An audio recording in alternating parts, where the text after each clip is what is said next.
C'est devenu chez moi un intérêt spécifique de qu'est-ce que c'est l'addiction, pourquoi, comment, à quoi ça sert. Les drogues aussi, c'était un intérêt spécifique.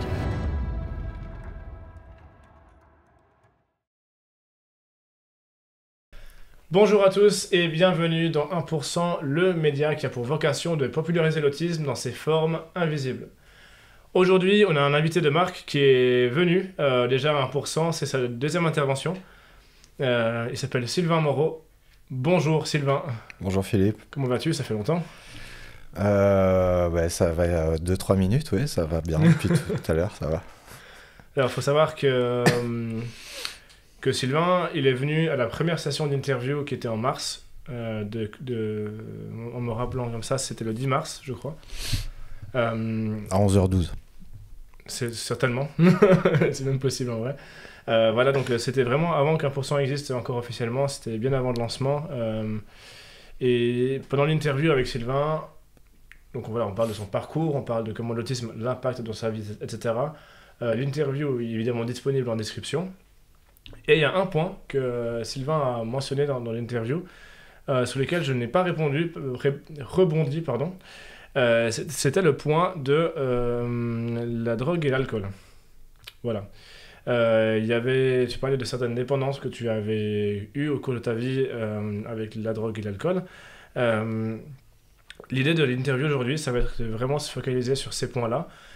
Pourquoi? Parce que la manière dont tu l'avais amené, j'ai cru comprendre qu'il y avait un certain lien avec l'autisme aussi, que l'autisme avait pu être un facteur qui t'avait favorisé l'accès, en fait, favorisé le fait de vouloir consommer certaines substances dont tu nous parleras tout à l'heure.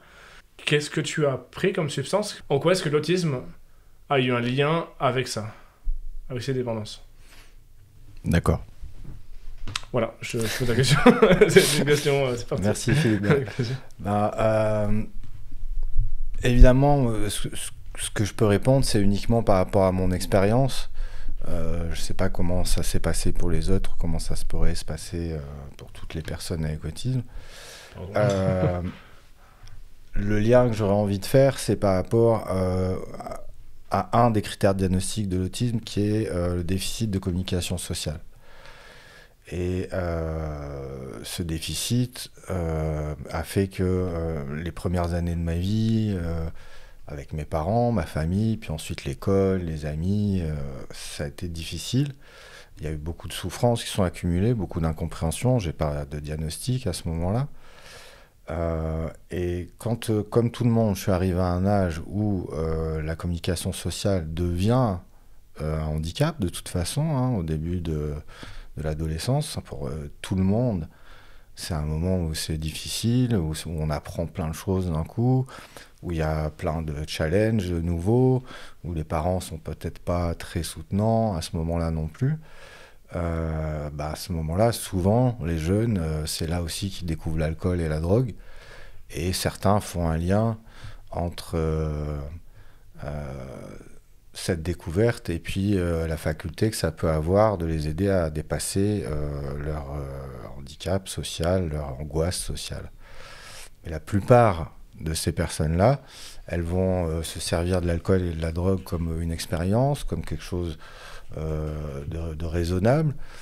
Et puis d'autres, ils vont trouver un réconfort qui va créer un lien d'addiction. Donc tu as commencé à quel âge? Et puis à quel âge ça a commencé à devenir problématique? Avant de répondre à cette question sur laquelle je reviendrai, je voudrais revenir un petit peu sur l'historique de qu'est-ce que c'est un problème de consommation. Jusque dans les années 80, les années 80, la science disait le problème, c'est la personne. C'est une personne toxicomane ou alcoolique. Après, dans les années 90, 90, on a commencé à dire « Ah non, le problème, c'est la substance.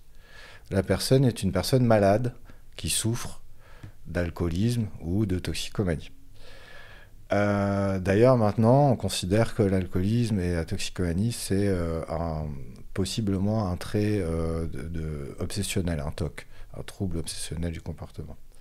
Donc une maladie psychique, en fait. Mais pour revenir à cette historique, maintenant, la science considère que le problème, c'est ni la substance, ni la personne, mais l'environnement de la personne. Ils en veulent pour preuve que toutes les personnes qui ont un accident ou qui souffrent horriblement et qui se retrouvent à l'hôpital, on va leur donner de la morphine ou du fentanyl, un opiacé qui est hautement addictif. Et il y a un très faible pourcentage de ces personnes-là qui vont sortir de l'hôpital en étant toxicomanes. Mais il y a certaines personnes pour lesquelles ça va être le cas. Ils vont sortir de l'hôpital, ils vont chercher à retrouver le high qu'ils ont eu avec les anesthésiants à l'hôpital à travers des prescriptions ou des achats illégaux dans la rue. Et donc maintenant, qu'on sait, ou qu'on croit savoir, parce que la science change tout le temps, que le problème finalement c'est l'environnement, on peut revenir au fait que l'environnement, pour une personne TSA, c'est un environnement très stressant. Encore plus que pour tout le monde, surtout au niveau social. L'environnement normal, tu dis. Hein, l'environnement social, la famille, l'école, la rue, le travail, n'importe l'environnement.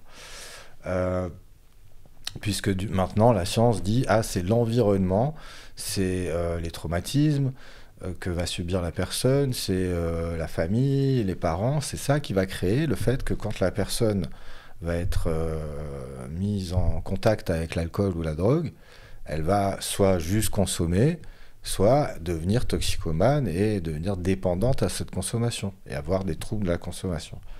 D'ailleurs, maintenant, un trouble de la consommation, il ne se définit pas par le fait de consommer ou par la régularité ou la quantité, mais par est-ce que ça amène des problèmes dans votre vie. Il y a des gens, ils peuvent boire une fois par an, mais à chaque fois, ils se battent. Eux, ils ont un problème d'alcool.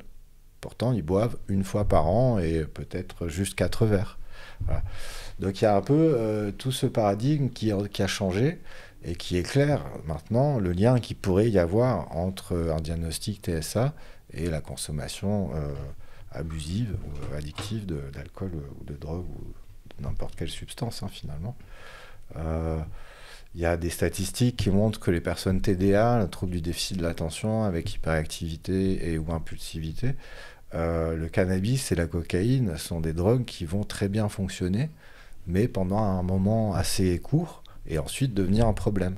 Donc là, on voit bien que ce n'est pas la substance ou la personne, mais est-ce que ça va poser un frein à l'évolution normale de la personne? Est-ce que ça va l'handicaper? Voilà. Pour revenir à ta question sur à quel âge j'ai commencé à consommer de l'alcool, puisque ça a été la première substance que j'ai consommée, je pense que c'était assez tôt, vers 5-6 ans.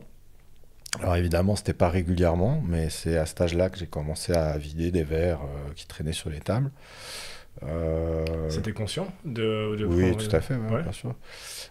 Bien sûr, mes parents et l'environnement social et familial s'en est aperçu, mais il n'y a pas eu vraiment de réprimande.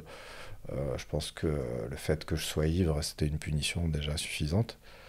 Donc du pastis, du vin, du champagne, de l'alcool, des choses comme ça. Et après, j'ai commencé à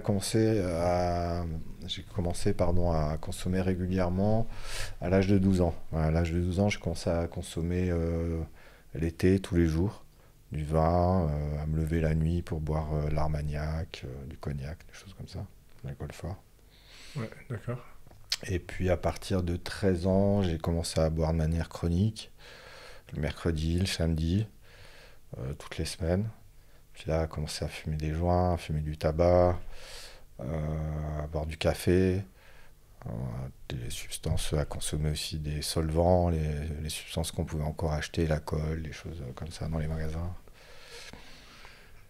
Quand tu commences à finir les verres vers les 6 ans, c'est ça hein Tu as déjà une souffrance vis-à-vis de l'environnement dans lequel tu te sens pas à l'aise et puis que du coup tu vois déjà l'alcool comme une...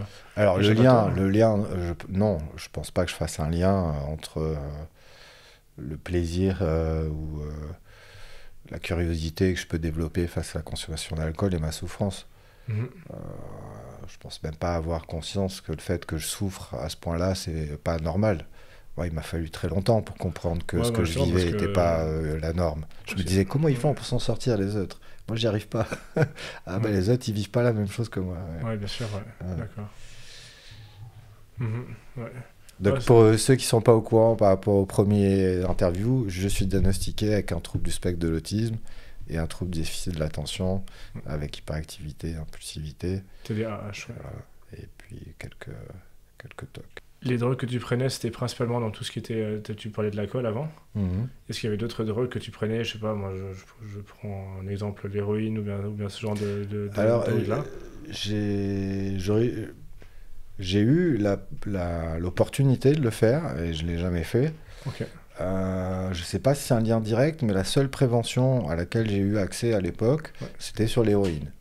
C'est Où, quoi, pardon? L'héroïne, ouais. L'héroïne, ouais, assez jeune, on m'a dit, bah voilà, il y a l'opium, ça se transforme, on fait de l'héroïne. Les gens qui prennent de l'héroïne, ils finissent en prison ou à la morgue, et Ok. souvent avec l'hôpital entre les deux.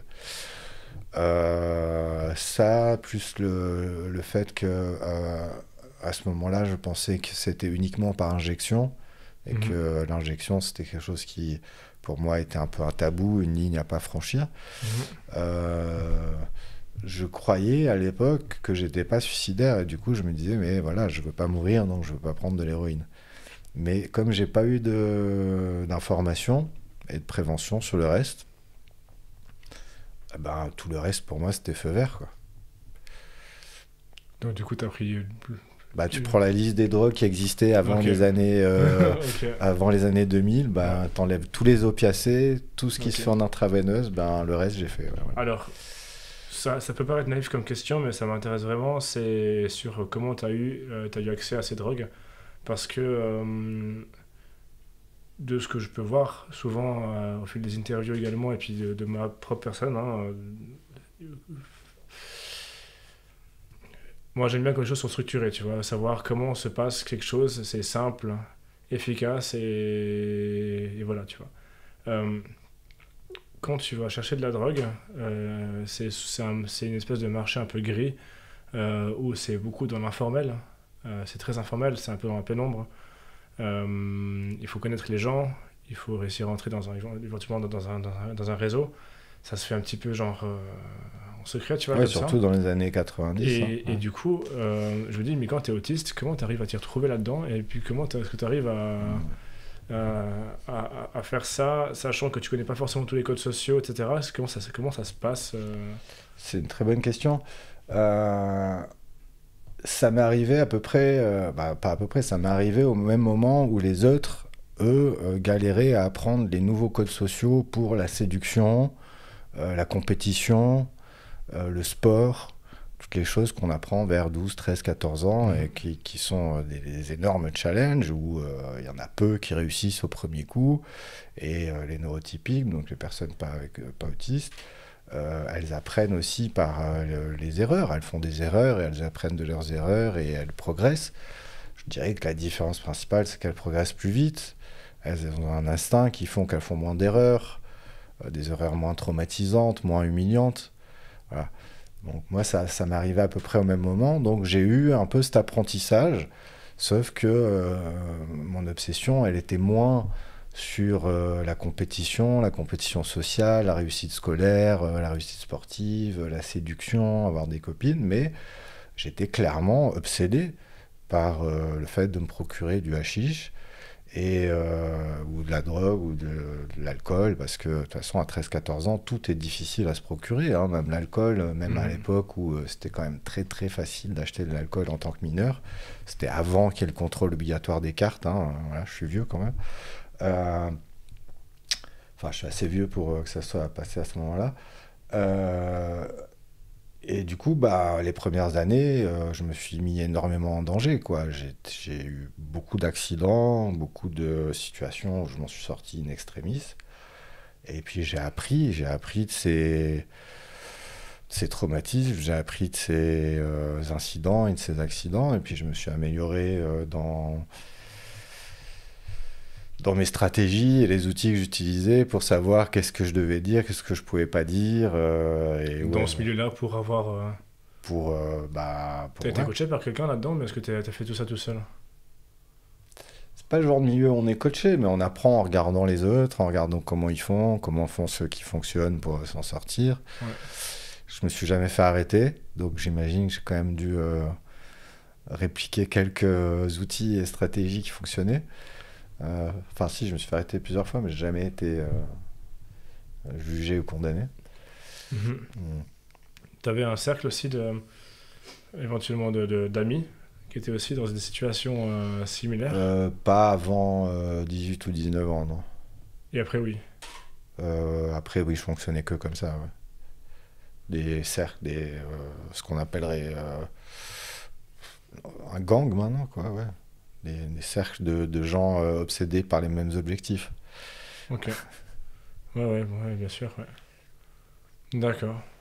Et t'as fait combien de temps là-dedans avant J'ai arrêté l'alcool à 27 ans et puis les drogues les quelques années suivantes parce que finalement, et ça c'est pas uniquement dans ma situation, c'est pour quasiment tout le monde, l'alcool c'est le produit qui fait que les personnes n'arrivent plus à prendre des décisions intelligentes et raisonnables et deviennent faibles face à la prise des autres drogues. Mhm. Donc souvent, quelqu'un qui essaye, on dirait, d'arrêter le tabac, ça va être très très dur d'arrêter le tabac. C'est la drogue la plus dure pour moi qui a été, c'est celle que j'ai arrêtée en dernier, il y a 11 ans, quand j'avais 41 ans. Les gens qui boivent de l'alcool, arrêter le tabac, c'est quasiment impossible. Parce qu'à chaque fois qu'ils ont bu un verre de plus que ce qu'ils devraient, ils n'ont plus aucune notion de réalité par rapport à leur abstinence au tabac, et puis ils recommencent à fumer. Donc à partir du moment où j'ai arrêté de boire, d'arrêter de prendre les autres drogues, de dire non, de me rappeler pourquoi je dis non, d'avoir du plaisir à dire non, c'était quand même beaucoup plus facile, parce que j'étais pas sous l'influence de l'alcool, quoi. Bon, ça fait quand même ça fait environ 10 ans, quoi. Environ 10 ans que tu as été dans... Ah oui, pour l'alcool, si on compte à partir de 12 ans, ça fait 15 ans, ouais, 15 ans d'alcoolisme, enfin 15 ans de consommation d'alcool. Ouais. Aujourd'hui, tu consommes encore? Enfin, est-ce que tu consommes quoi que ce soit? Est-ce que tu consommes encore que ce soit... Non, j'imagine que si tu viens parler aujourd'hui, c'est que tu as su aussi en sortir. Mais, enfin, comme on a discuté tout à l'heure, mais dans le sens où tu t'autorises de boire une bière de temps en temps? Non, pas du tout. Ah ouais, ok. Donc je pense que c'est sine qua non, hein, c'est la condition d'être un alcoolique abstinent, c'est de ne pas boire du tout. Depuis quelques années, il y a certains thérapeutes qui parlent de consommation, comment ils appellent ça, de consommation, je sais plus le terme qu'ils utilisent, mais pour dire que voilà, que c'est des gens qui ont un problème de consommation et qui s'autorisent à consommer de temps en temps, qui sont en général dans l'abstinence. Et plutôt que de craquer et de replonger totalement dans une consommation qui n'est pas du tout régulée, ils programment certains jours où ils vont consommer. Et ces jours-là, ils sont encadrés. Voilà, des amis, la famille, des coachs, des personnes. C'est comme avoir ta dose, en fait, de nouveau. C'est pour éviter, pour les gens qui supportent pas d'être totalement abstinents, pour éviter que quand ils replongent complètement. Bien sûr, ouais. Voilà. Donc pour moi, je pense pas que ce soit une solution qui pourrait marcher. Donc je préfère m'en tenir à une abstinence totale. Ça fait donc 25 ans que j'ai pas touché une goutte d'alcool. C'est impressionnant, c'est... Bravo. J'ai pas vraiment de mérite, hein. Le mérite, c'est de réguler sa consommation d'alcool, de boire une fois tous les 3 ans 2 verres et de manière raisonnable, de ne pas boire, ou même une personne qui consomme de la cocaïne mais qui voit que ça lui pose aucun problème dans sa vie, etc. Ça peut être une situation vue comme idéale par certaines personnes, effectivement, donc d'être plutôt dans le contrôle que dans l'abstinence, mais le fait d'être purement l'abstinence, c'est quand même mieux, je pense, que consommer, en fait, quoi qu'il arrive. Donc, c'est ton point de vue. Hein, c'est ton point de vue. C'est vrai. Voilà. Non, mais t'as raison. Moi, ce que j'aimerais pouvoir proposer, c'est un monde dans lequel on peut avoir accès aux drogues et à l'alcool, mais où on n'a pas envie de le faire parce que l'environnement nous convient. Moi, c'est ça mon objectif, c'est être dans des environnements qui fait que j'ai pas envie de consommer. Toi, tu voulais échapper un peu à une certaine réalité en consommant? Alors là, pour revenir à ta question où tu me disais est-ce qu'il y avait un lien à ma consommation d'alcool quand j'avais 6 ans et puis la souffrance, bah, clairement à l'adolescence, là, le lien, je l'ai fait. Le lien, il était double. Il y a le côté de l'anesthésie, de dériver, de penser à autre chose, d'être distrait. Et la recherche de la drogue et de l'alcool, comment se procurer de la drogue et de l'alcool, comment trouver l'argent pour pouvoir le faire, ça occupe. Ça occupe. La plupart des toxicomanes, surtout ceux qui sont vraiment genre toxicomanes à l'héroïne, qui s'injectent, etc., leur vie, elle est centrée autour de comment se procurer de la drogue. Et ça efface toutes les autres problématiques. Il n'y a plus aucune autre problématique de contact social, de travail, de famille. Il y a une obsession vers une problématique unique et ça occupe toute la journée. Et comme ça, un peu comme une secte, comme une religion, où certains c'est le travail, bah, on n'a pas le temps de se poser de questions, on n'a pas le temps de se remettre en question. C'est très utile, hein, la société, elle fonctionne autour de la consommation de drogue et d'alcool. On regarde l'histoire de l'Europe, ça fait pas très longtemps que les Européens, ils boivent de l'eau, hein. Avant, ils buvaient de l'alcool avec un peu d'eau dedans, parce que si on buvait de l'eau, on était malade. On a des milliers d'années génétiques de consommation d'alcool, et le système, il s'en convient très bien, parce que c'est un système qui tourne autour de être fonctionnel.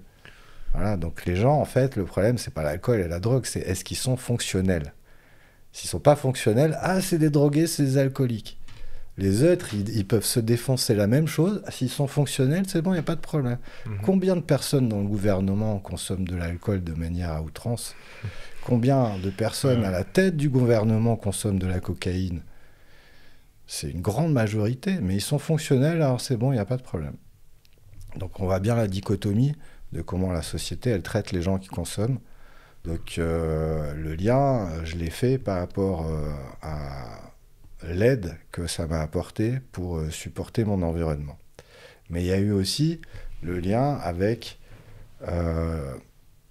ce déficit de communication sociale.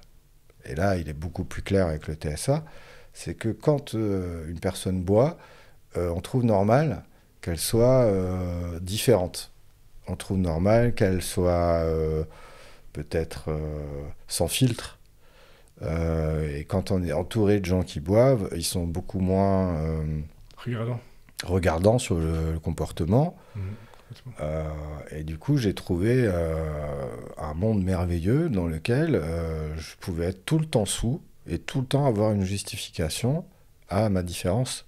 Tout le temps une justification en fait que je maîtrise pas les codes sociaux, que je fais des impairs, que j'ai pas un comportement adéquat. Ah ben c'est normal, il est bourré. Donc j'avais une excuse. Donc pourquoi ne pas me servir de cette excuse étant donné que c'était la seule que j'avais. Donc là, le lien, par la science comme par moi, il est clairement fait entre le diagnostic du TSA et du TDA et les consommations. C'est des béquilles qui fonctionnent, mais malheureusement qui ont des effets secondaires qui sont dévastateurs, y compris l'addiction. Et puis au niveau du contexte social, ça marche un moment, mais au bout d'un moment, ça marche plus du tout, quoi. Je dis quand tu bois de l'alcool, mais je parle en général, je parle pas dans le présent. Quand les personnes consomment de l'alcool. Voilà, quand la personne consomme de l'alcool, après la personne a la gueule de bois. Ça peut prendre du temps aussi pour se remettre de la gueule de bois, etc. C'est quand même un processus qui est assez long, ça fait vachement mal à la tête aussi, si t'es pas attentif avec combien d'eau tu bois, par exemple, avant de dormir. Voilà, donc la remontée, enfin c'est difficile, ça fait mal quoi au corps, c'est difficile et c'est épuisant aussi quoi, si tu le fais souvent. Est-ce que ça c'est pas assez dissuasif pour calmer un peu sa consommation quand tu en consommes aussi souvent? On pourrait espérer, en tout cas pour certaines personnes, ça va peut-être être le déclencheur, hein, c'est l'impact sur la santé physique. Mais en tout cas, dans mon cas et dans le cas des gens qui m'entouraient, on voit clairement que c'est au contraire un appui pour le cycle de l'addiction. C'est-à-dire qu'un bon moyen d'arrêter la souffrance en lien avec la consommation de la veille, c'est de recommencer à consommer. Donc quelqu'un qui se réveille avec de l'alcool ou de la cocaïne ou du cannabis ou un mélange de tout ça. En fait, t'es toujours dans les faits de l'alcool. Pas toujours, non, mais ça permet, c'est une drogue. En fait, si on regarde au niveau, je ne vais pas rentrer dans les détails, mais si on regarde au niveau biologique, il n'y a aucune différence entre toutes les drogues. Enfin, il y a toujours quelques exceptions, mais 90% des drogues fonctionnent exactement de la même manière. Que ce soit les drogues sous prescription, que ce soit les drogues qui servent à être guéries d'une maladie, que ce soit les drogues qui aident dans les cas de troubles psychiques, les antidépresseurs, les anxiolytiques, etc. Les extasies, le MDMA, la cocaïne, le cannabis. L'alcool, c'est un petit peu différent, c'est pas les mêmes récepteurs, mais c'est tout le même fonctionnement. Donc, ce qui va changer avec la prescription, bah, c'est le dosage, c'est la qualité de la drogue, c'est l'enrobage et qui va changer la diffusion, comment la drogue va être reçue d'un coup, etc. Et dans le cas des drogues du marché récréatif, bah, l'objectif c'est de rendre ces drogues avec un impact le plus rapide et le plus présent, le plus immédiat possible, contrairement aux antidépresseurs et aux anxiolytiques, où là c'est pour être compétent et performant et pouvoir être fonctionnel. Voilà. Mais sinon, c'est exactement le même principe pour toutes ces drogues. C'était quoi la question déjà? Ben, ma question, c'était juste par rapport à tous ces effets secondaires mais relativement immédiats. Ah ouais, voilà. Voilà, Et avec donc, la gueule de bois, etc. Si c'était pas assez néfaste en fait sur le moment pour te tout à fait. dissuader de recommencer Voilà. aussi souvent. Donc effectivement, il y a une énorme souffrance, hein, ne serait-ce que, comme tu l'as dit, la gueule de bois. Mais le fait de reprendre des drogues et de reprendre de l'alcool, ça anesthésie cette souffrance. Et puis après, t'es dans une boucle infinie, quoi, c'est ça, quoi. Bah, on peut espérer que pour certains, elles se finissent, mais effectivement, c'est un des problèmes avec l'addiction. On peut singulariser ça, par exemple, avec les gens qui fument de la cocaïne ou du crack. C'est très très addictif parce que le high est très très fort immédiatement, il est très très court et la redescente, c'est-à-dire la gueule de bois, elle est horrible. Donc les gens qui pourraient le faire de manière récréative en se disant ah, je le fais une fois, bah, c'est très rare parce que le contre-coup est tellement horrible et rapide que finalement la seule chose qui va vous permettre de réparer cette souffrance, c'est de recommencer. Malheureusement, on peut voir ça dans tout, hein. Les addictions au travail, au sexe, au sport, même le cannabis, qui n'est pas une substance addictive. Les gens qui sont habitués à fumer du cannabis très très fort, bah, quand ils fument du cannabis moins fort, ils ne sont pas satisfaits. Bon, le cannabis, c'est un peu différent parce qu'il suffit d'arrêter un assez court moment pour que ça reparte à zéro. Donc ça, c'est ce qu'on appelle l'accoutumance. Voilà, il y a une sorte d'habitude qui fait qu'on doit augmenter les doses pour arriver au même effet. Donc ça, c'est aussi une des boucles de l'addiction, quoi. T'es déjà arrivé à un stade où tu t'approchais de une overdose? C'est une question très intéressante. Le terme overdose est un peu galvaudé. Overdose, pour moi, c'est quand ton corps ne suit plus et puis que tu dois être hospitalisé, par exemple, Voilà, slash que tu es proche de la mort. alors voilà, ça c'est un peu l'image qu'on a de l'overdose parce que la première fois qu'on a entendu parler de ce terme dans les années 80, c'était en rapport avec les overdoses d'héroïne. Et les overdoses d'héroïne, elles sont souvent fatales. Ou en tout cas, souvent, elles amènent à l'hôpital. Donc, overdose, ça veut dire quoi? Ça veut dire que la dose prescrite, si c'est une prescription, ou la dose qui permet d'atteindre le high qu'on cherchait, elle est dépassée. Donc, par exemple, quelqu'un qui utilise du cannabis de manière médicale, à partir du moment où il sent l'effet, il est en overdose. Le cannabis qui s'utilise de manière médicale, c'est à des doses tellement infimes, que on ne devrait pas sentir le high. Si on sent le high, c'est qu'il y a intoxication et donc on est déjà au-delà de la dose prescrite. C'est vrai, Voilà. vu de cette manière-là, ouais. Donc avec l'alcool, avec n'importe quoi, si on boit une gorgée de vin, ça peut être considéré comme médical. C'est une gorgée de vin tous les jours, mais à partir du moment où on va sentir l'effet de l'alcool, On a dépassé la dose et on est déjà dans l'overdose. Après, ce qu'on considère overdose, c'est une overdose qui va vous amener dans une situation où vous ne vouliez pas aller. Ça peut être le verre de trop, c'est déjà une overdose.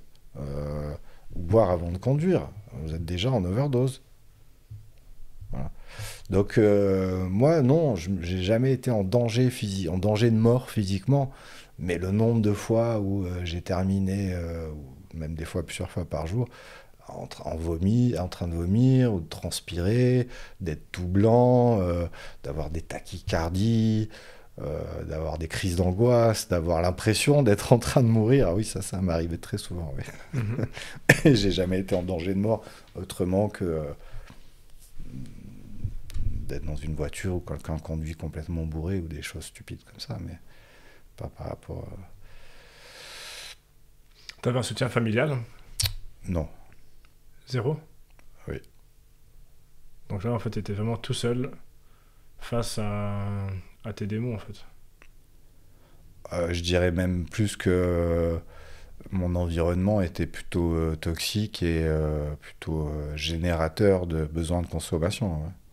Ok. Parce que ton environnement était aussi relativement des gens qui étaient dans ce milieu-là aussi? Pas du tout, non, Non? non, non. Non, il n'y a D'accord. personne qui a de problème de consommation dans ma famille. Est-ce que tu pourrais me décrire un environnement générateur assouvir ce besoin? Est-ce que c'est un environnement spécifique Ah, je pense que ça dépend pour tout un chacun et pour toi? de chacun le moment de sa vie. Mhm. Euh, les constantes bramades, humiliations, punitions, le désintérêt total, l'incompréhension, l'isolation. Voilà, D'accord. D'accord. Ouais, mais ça m'intéresse. Je te remercie de t'ouvrir. de nouveau, voilà, on revient vers cette idée de contexte Bien qui sûr. favorise une personne à trouver du réconfort dans une consommation ou pas. Voilà. Exactement, ouais. Et puis toi, ton Ouais. confort, en fait, c'était par rapport à un environnement qui était inadapté pour Mm. toi.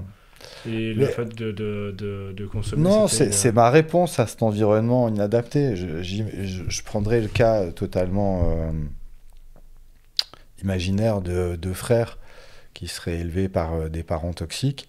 Il y en a un, il va se servir de ça pour devenir, euh, je sais pas moi, assistant social et aider les gens, etc. Et l'autre, il va plonger dans l'addiction. Il y a peut-être quelque chose de génétique, il y a peut-être quelque chose aussi de l'expérience personnelle. Enfin voilà, moi je dis c'est ma réaction à l'environnement. Voilà. C'est pas l'environnement la faute, c'est l'environnement qui crée ma réaction. Et ma réaction, ça a été de trouver du réconfort dans la consommation. Qu'est-ce qui t'a fait le déclic pour te dire stop? Alors là-dessus, malheureusement, c'est peut-être quelque chose qui va être moins facile à tirer une leçon. C'était peut-être l'overdose dont tu parlais tout à l'heure. Je supportais plus de boire de l'alcool. J'avais 27 ans et je réagissais comme réagissent les alcooliques en fin de vie. C'est-à-dire que du jour au lendemain, je me suis mis je pouvais boire des quantités quand même assez impressionnantes d'alcool. Moi, mon truc, c'était l'alcool, Fort. genre whisky, rhum et tout ça. Et du jour au lendemain, après un verre ou deux, j'étais ivre-mort, à devoir m'allonger, avoir tout qui tourne, etc. Moi, je sais pas, c'est mon foie peut-être qui n'arrivait plus à synthétiser l'alcool. Voilà. Donc ça a été un peu pour moi une sonnette d'alarme. Et du coup, j'avais plus de plaisir. J'avais plus de plaisir à consommer parce que j'étais ivre-mort tout de suite, quoi. Moi, ce qui me plaisait, c'était d'être ivre, pas d'être ivre-mort, quoi. Ton corps ne pouvait plus, en fait, ingérer ces quantités-là? J'en ai aucune idée, mais c'est ce qui s'est passé en tout cas. Ouais. Ok. Donc ça m'a aidé à ralentir, à espacer, à plus boire tous les jours, etc. Puis à partir du moment où je buvais moins, bah, j'ai pris moins de drogue aussi. Et puis après, il y a eu un changement d'environnement. J'ai rencontré quelqu'un avec qui je suis parti vivre en Norvège, donc j'ai quitté l'environnement dans lequel je vivais en Suisse, qui n'était pas toxique, mais qui était composé uniquement de gens qui avaient aussi des problèmes de consommation. C'était un environnement très confortable, mais justement trop confortable, hein, où tout se passait bien, donc j'avais pas vraiment de raison d'arrêter ou de changer de rythme de vie. Et puis de là, bah, c'était aussi une envie, j'avais quoi, 26, 27 ans à ce moment-là, 26 ans. Et puis voilà, j'ai voulu changer aussi de vie, puis fonder une famille, et puis c'est là que j'ai arrêté de boire. Et les prendre de drogue aussi, du coup, j'imagine. C'est venu après ça, Après, ouais. ok. J'ai continué à consommer du cannabis, à consommer peut-être un petit peu de cocaïne, d'ecstasy, quand l'occasion se présentait. Et puis les quelques années suivantes, c'est venu naturellement de dire non à chaque fois au lieu de dire non souvent, quoi. Mhm. Puis du coup, quand tu étais bourré, enfin, et drogué, tu pouvais être bourré et drogué en même temps, en fait. Oui, c'est le principe, ouais. Ouais, non, mais c'est pas con, hein, Foutez-vous de ma C'est gueule, si vous prendre voulez. plus, c'est prendre de la drogue pour pouvoir boire plus pour prendre plus de drogue. D'accord, ça marche comme ça. Pour moi et mes amis, oui, c'était ça, ouais. D'accord, d'accord. Alors, avant d'aller encore plus dans tout ce qui est la rémission, comment est-ce que tu te procurais la drogue principalement Tu parce veux que... des adresses, hein, c'est ça? Non.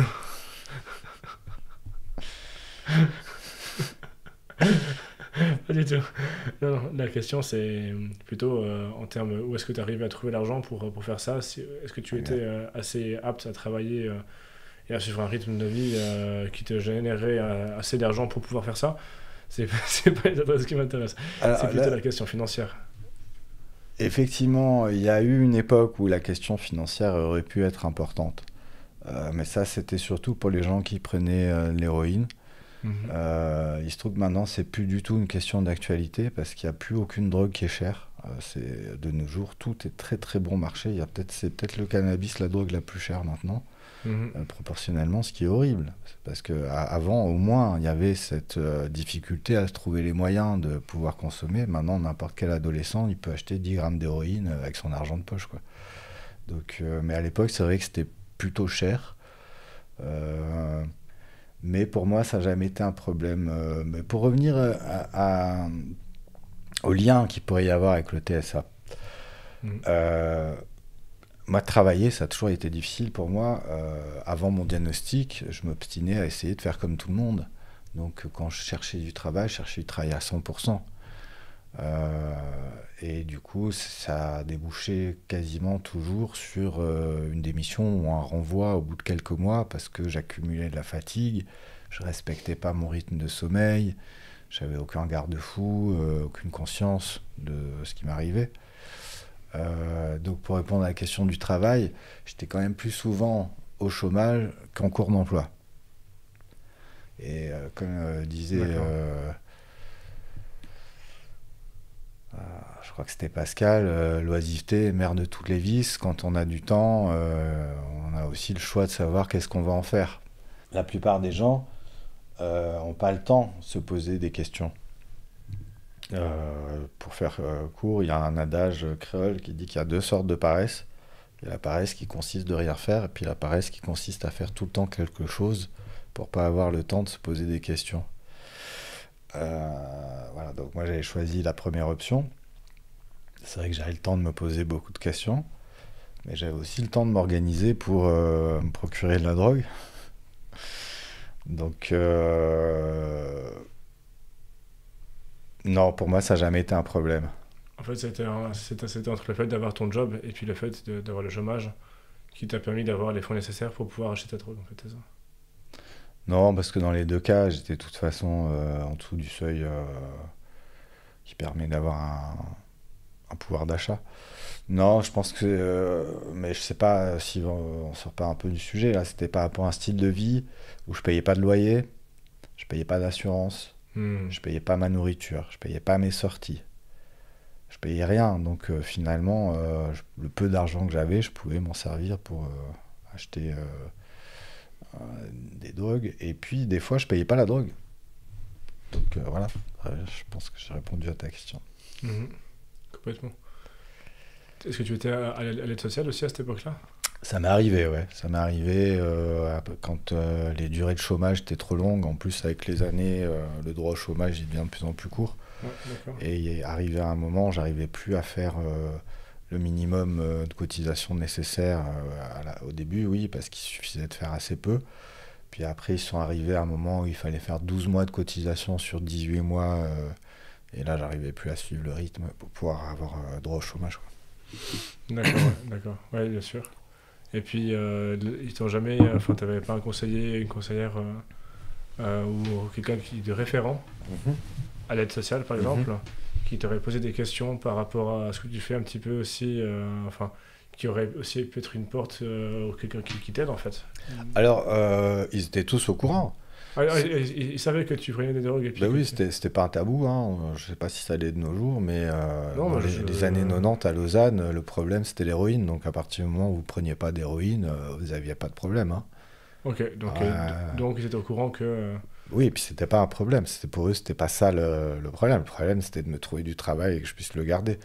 Il y avait vraiment un très très gros problème d'héroïne dans les années 90. D'accord, ouais. Je pense qu'il est toujours là, mais il se voit beaucoup moins. Mais à l'époque, c'était vraiment la priorité, c'était rendre cette problématique invisible. Mm. D'accord, ouais. D'accord. Donc les autres problématiques n'étaient pas du tout prioritaires, quoi. On m'a Ouais, non, jamais. D'ailleurs, à un moment, ouais, c'est pas la même époque après aussi, et puis c'est vrai que je sais c'est- pas du tout comment ça se passerait maintenant, de nos jours, si quelqu'un était dans une situation comme toi, mais alors aujourd'hui. il existe des endroits où on peut trouver de l'aide. Ouais, et puis il y a aussi même des centres dans lesquels tu peux prendre tes drogues, tes doses en étant encadré. Je connais Des pas les endroits où on peut établissements, mais... tester aussi les drogues gratuitement. À, à Pôle Sud, à Lausanne. Ouais, exactement, ouais, c'est ça. Euh, mais là, on parle de plusieurs choses différentes. Euh, c'est que très récemment que maintenant on peut trouver de l'aide pour des problématiques de consommation de cocaïne, d'ecstasy, voire même de cannabis, alors que c'est pas une drogue addictive. Mais en général, c'est quand même réservé aux personnes mineures ou de moins de 25 ans. En tant qu'adulte, c'est quand même plus dur, de nouveau, parce que c'est pas une priorité. La priorité, c'est de donner de l'aide aux personnes qui ont des problèmes avec l'héroïne, le crack, voilà, ce qui est considéré comme les drogues dures. Mhm. Euh, mais au-delà de ça, voilà, il n'y a pas forcément beaucoup de budget, de place en Mhm. dehors des structures privées pour aider les personnes adultes qui ont des problèmes de consommation. Et je ne sais pas si vraiment le gouvernement, c'est une priorité d'aider les gens à arrêter de consommer les drogues qui leur permettent d'être fonctionnels et d'aller au travail. Parce que si on les aidait à arrêter de prendre ces drogues-là, on n'arrête pas la drogue. On remplace la drogue par des solutions qui sont moins toxiques. Mhm. Donc si on Oui, a parce que si ça, on- la drogue peut te permettre de te désinhiber ou bien de peut-être travailler plus, d'être plus, d'avoir plus d'énergie, c'est ça en fait, un petit peu. Ah, je vais pas parler à leur nom, mais moi j'ai l'impression qu'il y a une grosse partie de la population qui tient toute la semaine au travail parce qu'ils attendent vendredi soir où vont pouvoir boire, quoi. Et il y en a, ils attendent pas vendredi soir. J'ai eu des collègues de travail, Ouais. tous les matins ils étaient de mauvaise humeur, ils hurlaient sur tout le monde. Et tous les après-midi, ils étaient adorables à dire des encouragements. Puis après, je vais manger à midi avec eux. Puis ils boivent 2 bières avant le repas et une bouteille de vin à midi avant des profs, hein, avant d'aller travailler en classe Des euh, enfants. Ouais. avec des adultes qui sont placés là par les services sociaux et le chômage parce qu'ils sont en difficulté. Ouais, ok, ouais, d'accord, Voilà. ouais. Donc non, je ne sais pas si c'est vraiment une priorité de la société et du gouvernement d'aider les personnes qui ont des problèmes de consommation. Mhm. D'accord. Et donc, le moment où tu as commencé à diminuer, voire arrêter, en fait, ça s'est fait de manière assez progressive. Pour l'alcool, non. J'ai fait ce qui s'appelle cold turkey. J'ai arrêté du jour au lendemain. D'accord, ouais. Voilà, D'accord. ça a été sans souffrance, sans difficulté. C'est pour ça que je pense que mon exemple, il s'arrête un petit peu là. À partir de là, Sans difficulté, c'est-à-dire que genre c'était stop et hop, là t'as plus besoin de prendre. même le deuil de l'alcool, ça faisait déjà une année que j'y pensais, que je savais que j'allais le faire. Et j'ai arrêté de boire le 31 décembre 1998. Et donc je suis abstinent depuis le 1er janvier 99. Et j'ai fêté mon abstinence en me prenant une dernière cuite, en sachant que ça allait être la dernière et que elle s'est très bien passée, c'était magnifique. Donc voilà, je pense que c'est pas vraiment exemplaire de comment on arrête de boire. Non, mais c'est super. Tu sais, c'est pas. On n'est pas dans un concours de l'histoire la plus difficile non plus. Je voulais pas dire ça dans ce sens-là, j'ai essayé d'être plus clair. Je veux dire, elle est peut-être moins utile. Voilà, mon histoire à partir de ce moment-là. Moi, je pense que c'est aussi tout aussi utile que notre histoire. Je pense que ça permet d'ajouter un. Donc voilà, mais pour répondre à ta question, j'ai arrêté du jour au lendemain. Ouais. Et ça n'a pas été difficile du tout. Pour donner un exemple, quelques mois plus tard, je travaillais dans un bar à servir de l'alcool tous les jours. Et j'avais arrêté de fumer le tabac aussi. J'ai recommencé à fumer du tabac après cette fois-là, mais j'avais réussi à arrêter 4 ans quand même. Donc voilà, je vendais de l'alcool à des gens qui fumaient alors que j'étais abstinent de l'alcool et du tabac et que c'était tout nouveau pour moi. Et c'est vrai qu'il y a quelques fois où j'ai été tenté de recommencer de boire, mais je ne l'ai pas fait. Et je dis ça parce que souvent les personnes qui ont un problème de consommation, qui arrêtent de boire, on leur conseille de s'éloigner totalement, de ne pas avoir d'alcool à la maison, de même pas avoir de vin pour cuisiner ou quoi que ce soit. Et voilà. Donc moi, je peux rester avec... J'ai tout le temps des bouteilles d'alcool chez moi, quoi, pour des invités qui amènent, qui savent pas que je bois pas, ou quand ma fille habite avec moi, bah, c'était des invités de ma fille qui amenaient de l'alcool. Ça m'a jamais posé de problème. T'as jamais bu de l'alcool chez toi non plus, du coup ouais. Bah non, jamais. Ça fait 25 ans que j'ai pas bu une goutte d'alcool. Ouais. Par contre, la drogue, si j'en avais chez moi...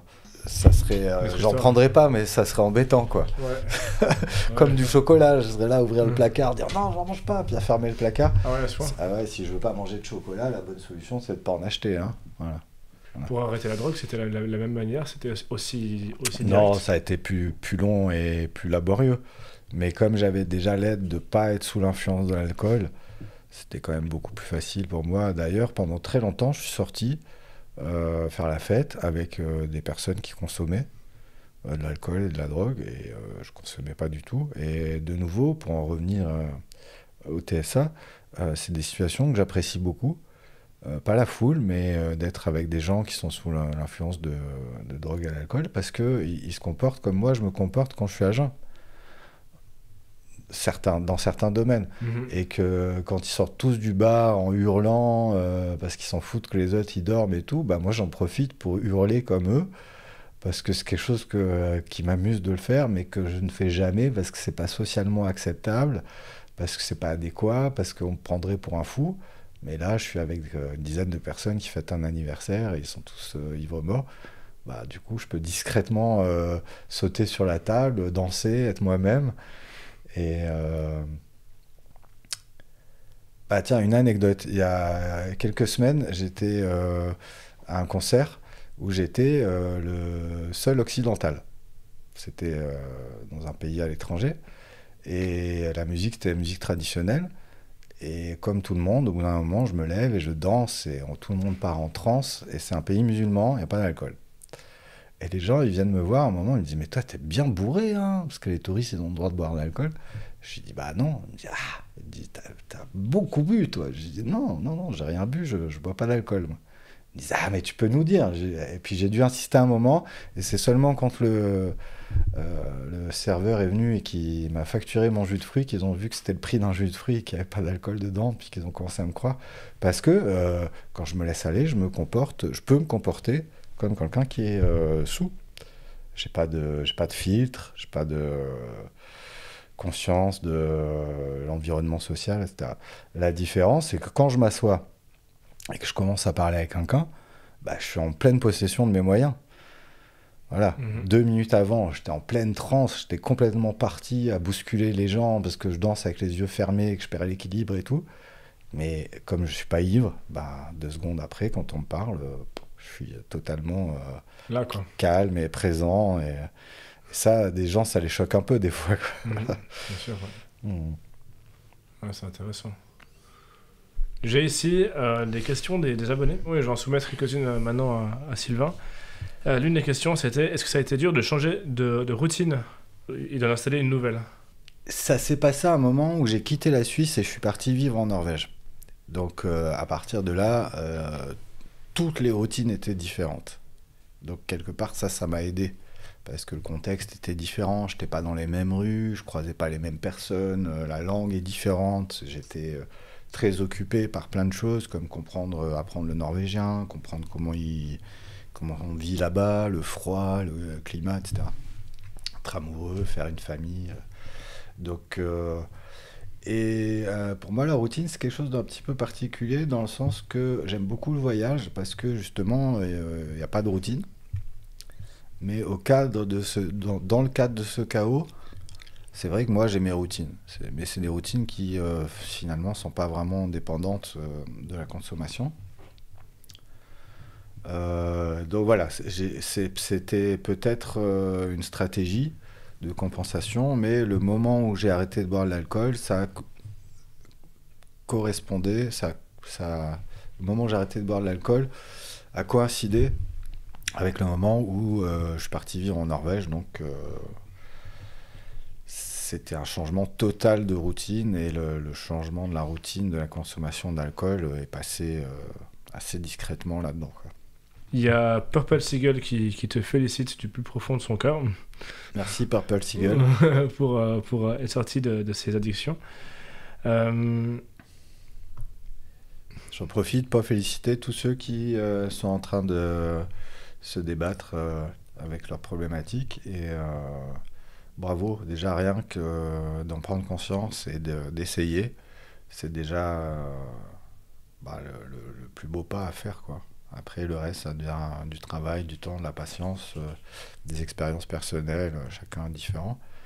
Mais d'en parler, d'en prendre conscience, et de commencer à se dire de faire quelque chose, c'est vraiment déjà quelque chose de très courageux et de remarquable comparé au reste de la société qui nous entoure, qui a baissé les bras. Merci pour cette note. Et puis évidemment, je vais mettre aussi en description quelques liens utiles sur le numéro de téléphone ou autre pour les personnes qui ont besoin d'aide à ce niveau-là. Bien sûr, je vais mettre ces quelques liens. D'ailleurs, si tu veux, tu pourras donner quelques liens aussi, parce que je ne les connais pas encore personnellement, donc je dois me renseigner pour les renseigner. Comment est-ce que tu fais pour te protéger aujourd'hui ? J'imagine que tu veux dire me protéger de la tentation. Exactement, oui, c'est ça l'idée. Ouais. C'est une très bonne question, une question très utile. J'ai pas toujours les mêmes stratégies. Donc me protéger de la tentation, ça va être les fois où je vais me dire ça serait utile que je consomme. Ça me servirait à quelque chose. Ça me servirait à fêter une bonne nouvelle. Pour pas prendre toujours le cas, genre j'ai une peine de cœur ou je suis en dépression. J'ai une bonne nouvelle, ma fille a réussi un examen, moi j'ai réussi un examen, un résultat de test positif, enfin un résultat de test qui me convient. Bon. Comment je peux fêter ça ? Ça, voilà, ça c'est des moments où je dois faire attention à la tentation, parce que ça peut être un peu frustrant de ne pas avoir un argument, pas avoir un médium qui permet, comme tous les autres, de dire je suis en train de me réjouir, je suis en train de fêter un événement.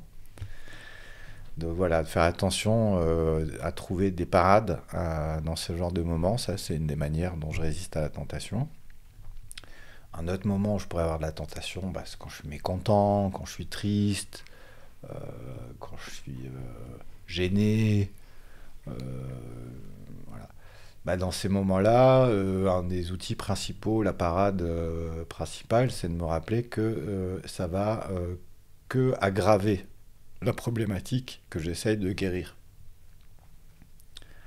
Si je suis malheureux, je vais être encore plus malheureux. Donc tu as la décence de te dire ok, je suis triste, j'ai très envie de consommer une drogue. Attention, le voyant il s'allume, tu te dis ok, en fait si je consomme, si je me laisse aller, je vais être vraiment encore pire que maintenant. Donc voilà, je vais aggraver la situation, voilà, ça va l'arranger encore en rien. Au mieux, je vais être malade. ce qui est de toute façon aggravé la situation d'être triste et en plus malade. Et ça, c'est au mieux. Après, il y a encore la dépression, hein, le ecstasy, le MDMA, c'est connu pour créer des dépressions le lendemain, mais surtout 3 jours plus tard, qui vont jusqu'à des dépressions avec des accès suicidaires.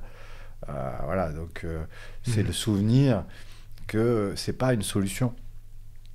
Et que moi, ce que je cherche, c'est une solution. Ni court terme, ni long terme.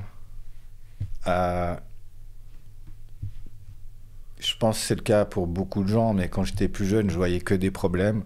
Après, quand je suis devenu un peu plus mûr, je me disais, mais il n'y a pas de problème, il n'y a que des solutions. Ce qui est quand même un petit peu naïf, hein. Des fois, il n'y a pas de solution. Mais voilà. Et maintenant, mon ambition, c'est de trouver des solutions qui fassent que je suis mieux qu'avant que la problématique se présente. Par exemple, si je suis patron et qu'un employé qui vient et qui me dit, patron, la ferme, elle a brûlé, je vais lui dire, ah ben excellent, super.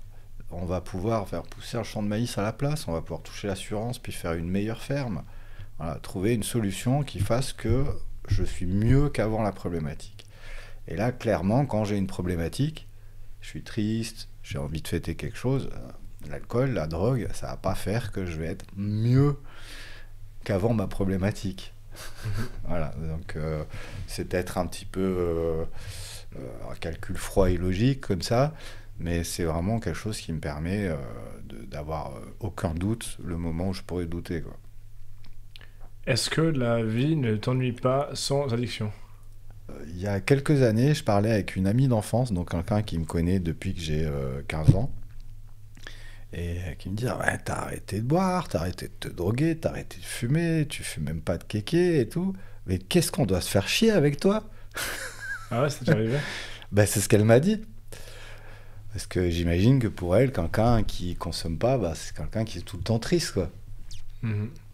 Et peut-être qu'elle aurait raison, mais il se trouve que mon caractère, c'est plutôt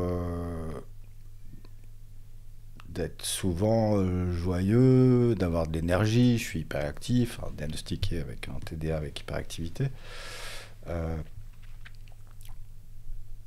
On n'a jamais le temps de s'ennuyer avec moi.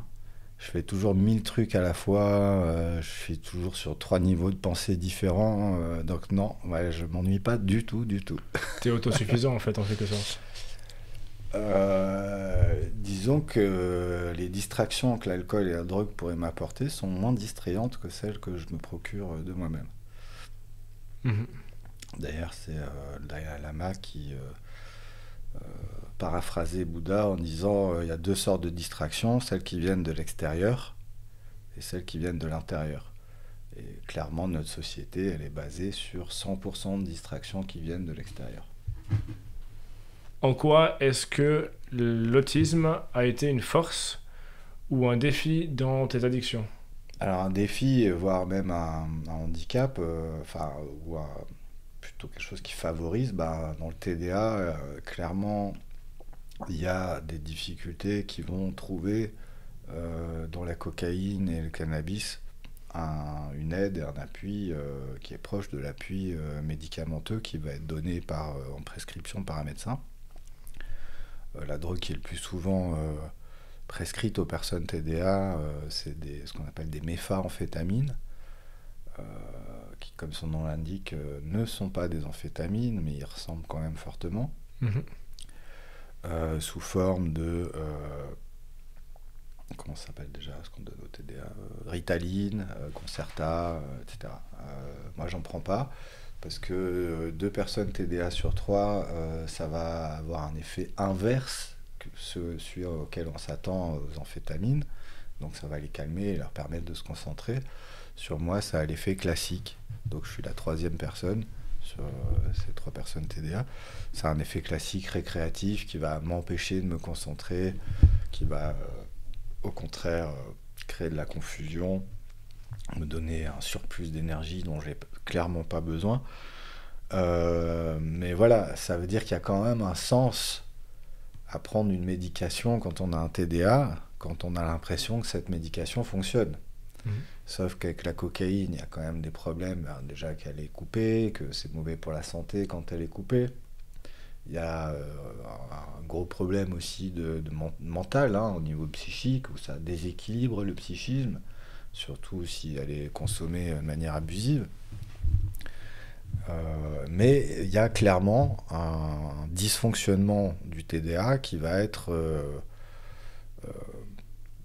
régulé par cette consommation.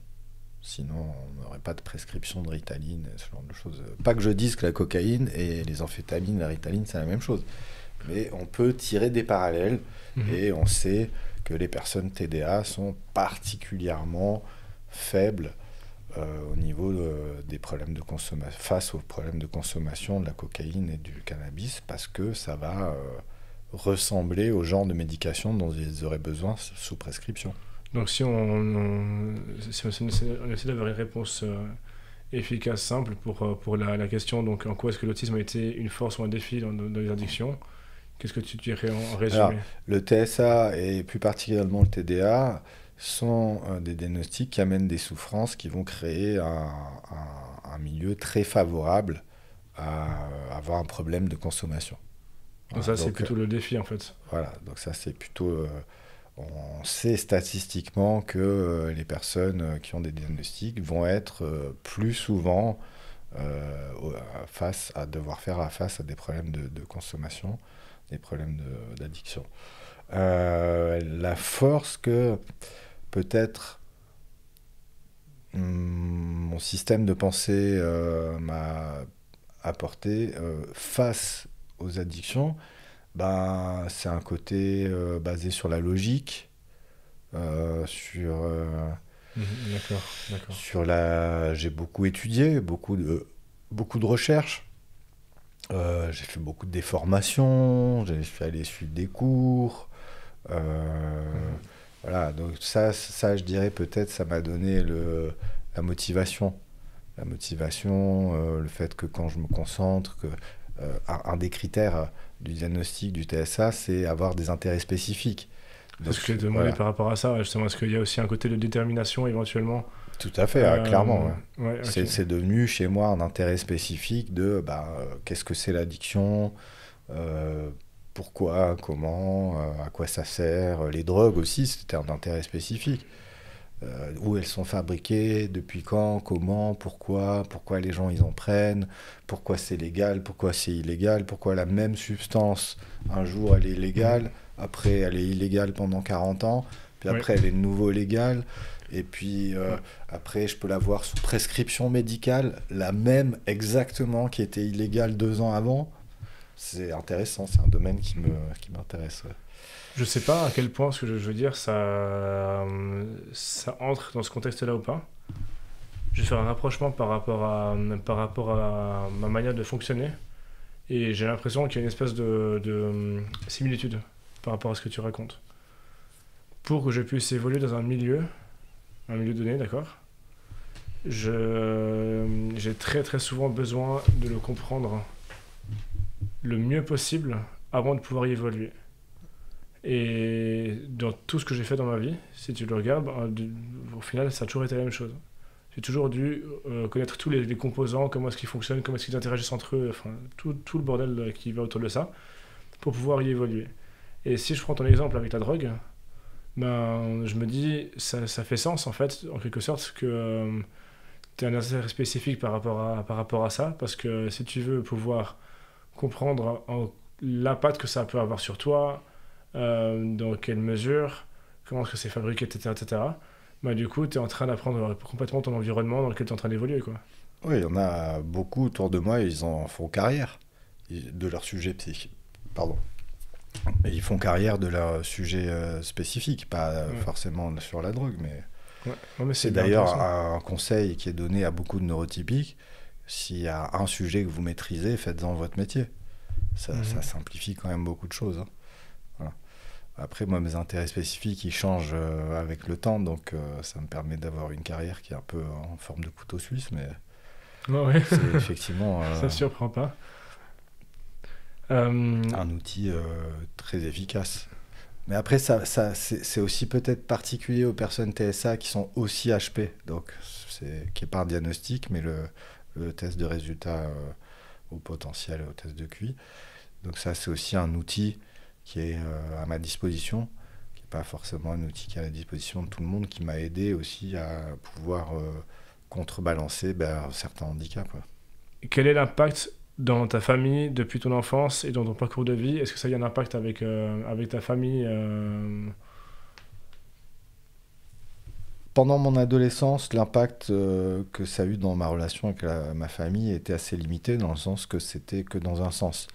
Moi, j'étais sous l'influence de l'alcool et de la drogue, donc ça avait un impact sur ma relation avec ma famille, où mon père, il pensait que j'étais un débile mental parce que j'arrivais complètement ivre à 4 heures de l'après-midi, puis qu'il voyait pas que c'était à cause de l'alcool, et il se disait, mais il a un peu du mal à répondre à des questions simples. Donc voilà, il y a eu un impact dans ce sens-là. Et ensuite, il y a eu un impact plutôt à partir du moment où j'étais abstinent et où du coup, je me suis aperçu que grande partie de la problématique qu'il y avait dans ma relation familiale venait de ma famille et pas de moi. Jusqu'à ce que je sois abstinent, je me disais, ah bah voilà, j'ai des problèmes relationnels avec ma famille parce que je suis alcoolique, je suis drogué, voilà. Mais à partir du moment où c'était plus le cas, j'ai eu la clairvoyance de comprendre que la problématique venait peut-être pas de moi, quoi. Si tu regardes maintenant ces années, ces années qui sont derrière depuis bien longtemps maintenant, comment tu te sens en ayant... Ah bah je me suis jamais senti aussi en forme que maintenant. Mhm. Maintenant ça fait 11 ans que j'ai arrêté de fumer. Ça correspond à peu près à l'époque où j'ai commencé à prendre soin de moi aussi physiquement, que ce soit au niveau de mon hygiène alimentaire, mon hygiène de vie, de mon activité physique, mes lieux de vie. Enfin voilà, c'est le moment où j'ai commencé à vraiment prendre conscience que créer un environnement serait confortable, serait beaucoup plus efficace que de prendre des drogues pour être confortable dans un environnement qui ne me correspond pas, quoi. Mhm. Magnifique, magnifique. Bah écoute, je pense qu'on arrive gentiment à la fin de l'interview. Avant de la terminer, je vais évidemment donc rappeler pour ceux qui ne connaissent pas encore Sylvain et puis qui sont venus plus tard dans l'aventure de 1%. Sylvain, tu es père aidant. C'est juste. Donc tu aides des personnes qui sont autistes à alléger leur souffrance. Effectivement, mais ça pourrait être le travail de beaucoup de thérapeutes, psychiatres, coachs, etc. La paire aidant, c'est que j'aide des personnes avec autisme à alléger leur souffrance en tant que personne avec autisme. Voilà, donc je travaille pour l'Office de l'AI qui m'a engagé en tant que personne avec autisme pour aider des personnes avec autisme, à les soutenir dans le cadre de leurs projets de formation ou leurs projets professionnels ou de recherche d'emploi. Et je pense que c'est une nuance importante parce qu'il y a d'autres coachs, il y a d'autres professionnels, il y a d'autres professionnels du milieu médical qui eux aussi travaillent avec des personnes avec autisme pour essayer d'alléger leur souffrance et de les rendre aussi plus performants et adéquats. Voilà, et ça, c'est pas mon rôle. Moi, mon rôle, c'est vraiment les soutenir dans leur souffrance et leurs projets à eux, dans leurs objectifs à eux, dans le cadre des mandats qui sont donnés, en tant que personne diagnostiquée. C'est vraiment ça qui fait de moi un père aidant et aussi un coach, puisque j'ai aussi toutes les formations et les qualifications nécessaires pour faire le travail en tant que coach. Mais j'ai aussi fait ces formations qui permettent de le faire en tant que père aidant. Et à la base, je pensais travailler dans la père aidance avec des personnes qui ont des problèmes de consommation. Et c'est après mon diagnostic que je me suis spécialisé dans l'appui et le soutien des personnes avec un TSA. Et j'imagine que c'est possible que dans peu de temps, je me spécialise dans le soutien des personnes TSA avec un problème de consommation. Voilà, ce qui serait une spécialisation vraiment encore plus, encore plus niche, mais voilà. Je pense que c'est un peu le destin qui m'appelle de revenir à cette motivation première. Donc, Je vais mettre un lien. Est-ce qu'il y a un lien que je pourrais mettre, ou bien un numéro de téléphone, ou bien un contact, un email, quelque chose? Ah ben, je te remercie Philippe pour cette perche. Effectivement, là, je viens de passer mon activité qui était à 100% présentielle en télétravail. Mhm. Et du coup, j'ai un site internet où je propose une helpline qui est gratuite et je propose aussi des rencontres de coaching où la première rencontre est offerte. Et ensuite, c'est du travail qui se fait uniquement en visioconférence. Voilà. Mhm. Donc, pour ce qui est du coaching en présentiel, je ne prends plus de nouveaux mandats. Mais pour ceux qui seraient intéressés de faire des séances de coaching et de pérédance en télétravail uniquement, vous pouvez aller sur mon site. Et puis, il y aura aussi une helpline, une demi-journée par semaine qui est gratuite pour juste les gens qui ont besoin de renseignements ou d'aide et qui veulent être dirigés vers des activités compétentes. Merci Sylvain d'être venu aujourd'hui pour la deuxième fois dans 1%. Merci à Philippe de m'avoir reçu et d'avoir été patient. Ouais, écoute, c'est avec grand plaisir, il n'y a pas de problème du tout. Et honnêtement, je suis... Ouais, petite fierté quand même de t'avoir vu aux premières interviews de 1% et puis d'en être arrivé là maintenant avec le média tel qu'il est et de te réavoir parmi nous. Tu étais l'une des interviews les plus appréciées par les internautes également. Beaucoup de monde aussi ont demandé ton contact. Donc évidemment, tout c'était dans la description hein, cette fois-ci. Et puis même dans les commentaires, enfin, il n'y aura pas de souci pour vous pour trouver toute l'information qu'il faut. Et je pense qu'on va gentiment pouvoir clôturer. Donc merci à tous et à toutes pour avoir regardé cette vidéo avec Sylvain Moreau. J'espère que vous avez apprécié. Et n'hésitez pas aussi à mettre vos avis dans les commentaires par rapport à la vidéo, par rapport à cette interview. Je pense que je vais aussi de plus en plus vous demander en fait sur Instagram de poser aussi des questions à l'intervenante avec qui on va parler. Ça vous permet aussi de participer indirectement dans les interviews et de pouvoir poser vos questions directement. Moi, je fais toujours de mon mieux pour pouvoir poser des questions en espérant que ce soit celles que tout le monde se pose. Mais c'est vrai que si on a directement vos questions à vous, ça ajoute une nouvelle profondeur dans les interviews. Donc voilà, merci beaucoup. N'hésitez pas, si jamais vous avez envie de connecter avec d'autres personnes qui sont aussi autistes, ou proches de personnes autistes, ou simplement des curieux, on a fait un forum sur Discord qui est gratuit. Donc c'est sur le site internet 1%autisme.com.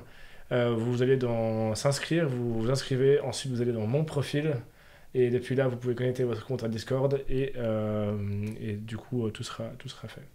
Donc voilà, merci beaucoup pour tous. N'hésitez pas toujours à nous écouter sur Spotify et toutes les autres plateformes de podcast, c'est très important. Pour si jamais vous préférez plutôt, je sais pas, conduire et puis écouter le podcast en même temps, ou bien être dans les transports ou autre. Je pense qu'on a tout dit.